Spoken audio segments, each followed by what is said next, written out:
የመጀመሪያው የዚህ የ3 ዓመት ተኩል ጉዟችን ዓላማ ሀገር ግንባታ ነው። በዚህ 3 ዓመት ተኩል ሂደት ውስጥ ኢትዮጵያ ለቤዚክ ነገሮች ብቁ ናት የሚለውን ነገር አስተማማኝ በሆነ መንገድ ማስጨበጥ ያስፈልጋል። በዚህ ሀገር ግንባታ ውስጥ የኢንፍራስትራክቸር ኮሚቴ የተቋቋመ አለ። በጣም በርካታ ስራና ሀብት ይጠበቅበታል።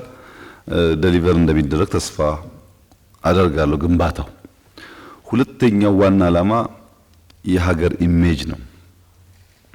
የሀገር ኢሜጅ ሲባል ኢትዮጵያ ጥሩ ሀገር ናት የሚለውን ለማስጨበጥ ብቻ ሳይሆን ኤንሸንት ስለሆን ብዙ ሊታዩ የሚችሉ ታሪክ፣ ባህል፣ በጣም በርካታ ነገሮች ያሉ ቢሆንም እነሱ ሁሉ ከቱሪዝም አንጻር ቢወሰድ 100% ኢትዮጵያ ያላትን ካፓሲቲ ለዓለም ለማሳየት ትልቁ መድረካችን ነው።